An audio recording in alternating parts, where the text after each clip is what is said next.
Assalamualaikum warahmatullahi wabarakatuh. Perkenalkan, nama saya Muhammad Fernanda Fikri Dermawan, NIM 126269202080 dari kelas Adres IPS 5A. Di sini saya akan menjelaskan tentang usaha perjuangan mempertahankan kemerdekaan Indonesia. Ada dua bentuk perjuangan mempertahankan kemerdekaan. Yang pertama, perjuangan mempertahankan kemerdekaan dengan kekuatan senjata. Yang kedua, perjuangan mempertahankan kemerdekaan melalui strategi diplomasi.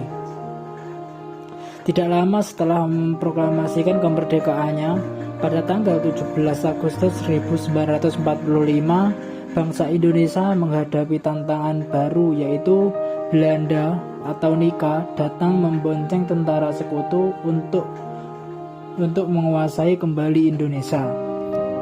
Sejarah mencatat Sekutu pun secara sadar membantu misi Nica, padahal itu bukan tujuannya datang ke Indonesia. Tujuannya ke Indonesia adalah untuk menerima kekuasaan dari tangan Jepang, membebaskan tawanan perang Jepang, menangkap para penjahat perang Jepang, serta memeliharakan disi damai, kemudian diserahkan kepada pemerintah sipil. Karena itulah kedatangan tentara sekutu awalnya diterima dengan baik oleh rakyat Indonesia. Sekutu masuk ke Indonesia diboncengi Nica yang mewakili pemerintah Belanda. Mereka masuk melalui beberapa pintu wilayah Indonesia, terutama daerah yang merupakan pusat pemerintahan pendudukan Jepang seperti Jakarta, Semarang, dan Surabaya. Semenjak Jepang menyerah tanpa syarat kepada sekutu pada tanggal 14 Agustus 1945, maka secara hukum tidak lagi berkuasa di Indonesia. Hal ini mengakibatkan Indonesia berada dalam keadaan vakum power atau tidak ada pemerintahan yang berkuasa. Dan waktu itu dimanfaatkan sebaik-baiknya oleh bangsa Indonesia untuk memproklamasikan kemerdekaannya. Dalam kenyataannya, kedatangan tentara sekutu di daerah-daerah selalu menimbulkan insiden. Tentara sekutu sering menunjukkan sikap yang tidak menghormati kedaulatan bangsa Indonesia. Lebih dari itu, tampak semakin jelas bahwa Nica ingin mengambil alih kekuasaan di Indonesia. Hal inilah yang kemudian memunculkan beberapa pergolakan dan pertempuran terjadi di daerah seperti pertempuran Surabaya. Adanya kekalahan Jepang kepada sekutu pada tanggal 14 Agustus 1945 menunjukkan de jure jajahan Jepang dikuasai oleh sekutu sebagai pihak yang menang di dalam Perang Dunia Kedua. Komando pertahanan sekutu yang berada di kawasan Asia Tenggara dengan pusarnya berada di Singapura, yaitu Southeast Asia Command, membentuk divisi yang bernama AFNE. Tugas yang diemban AFNE adalah untuk mengambil alih Indonesia dari tangan Jepang. Pasukan tersebut dipimpin oleh Letnan Jenderal Sir Philip Christison, dan tugas yang dibebankan kepada mereka yaitu menerima penyerahan kekuasaan dari Jepang, membebaskan para tawanan perang dan intern sekutu, melucuti terhadap orang-orang Jepang, kemudian memulangkannya, menciptakan keamanan dan perdamaian, menghimpun keterangan untuk menyelidikkan terhadap pihak-pihak yang dianggap sebagai penjahat perang. Pada tanggal 29 September 1945, pasukan AFNE melakukan pendaratan di Jakarta yang terdiri atas 3 divisi, yaitu Divisi India ke-23 yang penempatannya adalah di wilayah Jawa Barat yang dipimpin oleh Mayor Jenderal D.C. Houghton. Yang kedua, Divisi India ke-5 yang penempatannya adalah di wilayah Jawa Timur dipimpin oleh Mayor Jenderal E.C. Marsek. Dan yang ketiga, divisi India ke-26 yang penempatannya adalah di wilayah Sumatera yang dipimpin oleh Mayor Jenderal H.M. Chambers. Pada tanggal 25 Oktober 1945, tentara sekutu yang dipimpin oleh Brigadir Jenderal Malabi tanggal 27 sampai 30 Oktober 1945 terjadi kontak senjata antara pemuda Indonesia dengan pasukan Inggris. Dalam pertempuran ini, pasukan Inggris dapat dipukul mundur. Bahkan puncak dari pertempuran ini adalah terbunuhnya pemimpin pasukan Inggris, Brigadir Jenderal Malabi. Pada tanggal 9 November 1945, Inggris mengeluarkan ultimatum yang berisi semua pimpinan dan orang-orang Indonesia yang bersenjata harus melapor dan meletakkan senjatanya di tempat yang ditentukan dan menyerahkan diri dengan angkat tangan. Namun, ultimatum tersebut ditolak oleh pihak Indonesia pada tanggal 10 November 1945 dan terjadi pertempuran yang sangat dahsyat. Pasukan Inggris menggempur Surabaya dari darat, laut, dan udara. Peristiwa 10 November ini diperingati sebagai Hari Pahlawan.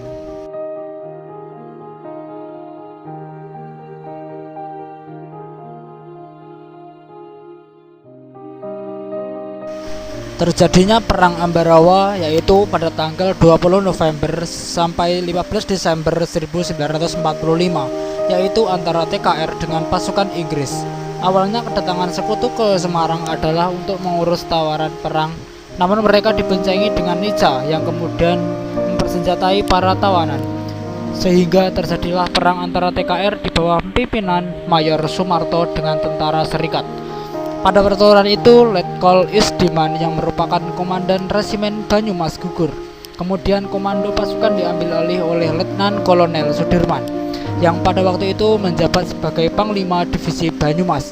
Tawanan Jepang kemudian dimanfaatkan oleh tentara Serikat dengan mempersenjatainya supaya ikut dalam pertempuran. Mereka juga mengerahkan tank dan senjata barat yang lainnya.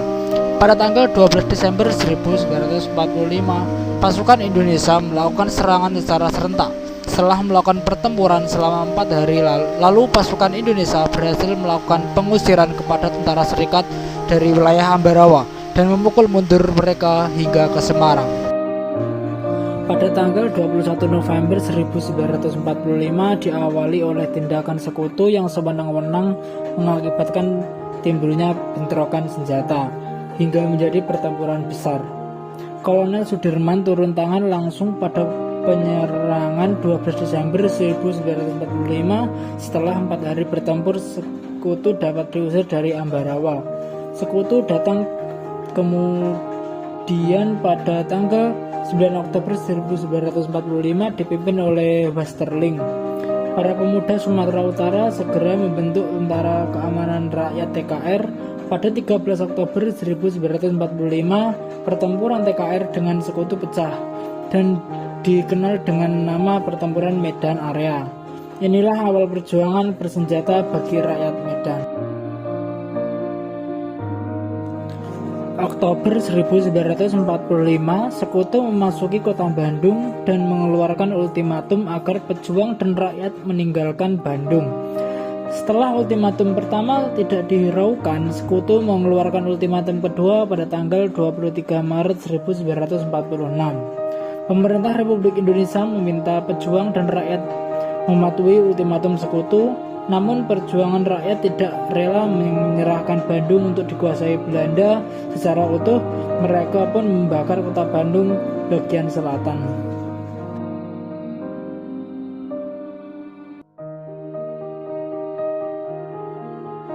Pada tanggal 21 Juli 1947, Belanda serentak menyerang daerah-daerah Indonesia. Penyerangan Belanda ini dikenal sebagai agresi militer Belanda I. Pejuang Indonesia tidak dapat melawan kekuatan pasukan dan persenjataan Belanda. Akhirnya TNI menggunakan tergerilya untuk melawan Belanda. Australia dan India mengecam agresi militer Belanda sehingga wakil mereka di PBB mendesak masa Indonesia dibahas di Dewan Keamanan. PBB pun memerintahkan gencatan senjata bagi Belanda dan Indonesia. Agresi Belanda ini pun resmi berakhir pada 14 Agustus 1947 atas saran Komisi 3 negara yaitu Australia, Belgia, dan Amerika Serikat. Belanda dan Indonesia berunding di atas kapal USSR Renville ini milik AL Amerika Serikat. Hasil perundingan ini ditandatangani pada 17 Januari 1948. Pada perundingan Renville, delegasi Indonesia dipimpin oleh Mr. Amir Syarifuddin dan sedangkan Belanda dipimpin oleh Raden Abdul Qadir Widiatmojo, seorang Indonesia yang memiliki memihak Belanda. Isi perjanjian Renville ada dua butir, yaitu satu, Belanda hanya mengakui wilayah Indonesia atas Jawa Tengah, Yogyakarta, sebagian kecil Jawa Barat, Jawa Timur, dan Sumatera. Yang kedua, tentara Republik Indonesia harus ditarik mundur dari daerah-daerah yang diduduki Belanda. Belanda terus menekan Indonesia. Perundingan sering dilakukan, tetapi Belanda selalu menjadi pihak yang diuntungkan. Lalu pada tanggal 18 Desember 1945, Belanda menyatakan tidak terikat lagi dengan perjanjian Renville. Pada 19 Desember 1948, pukul 6 pagi, agresi militer Belanda II mulai dilakukan. Presiden Soekarno dan Wakil Presiden Muhammad Hatta ditangkap dan ditawan Belanda. Presiden Soekarno dibuang ke Prapet, yaitu di Sumatera Utara, sementara Wakil Presiden Muhammad Hatta dibuang ke Pulau Bangka. Setelah menawan Presiden dan Wakil Presiden, Belanda mengumumkan pada dunia bahwa Republik Indonesia sudah tidak ada. Hal ini membuat TNI dan rakyat marah, dan sehingga pada tanggal 1 Maret 1949 dilancarkan gencaran umum. 1 Maret TNI dan rakyat berhasil menduduki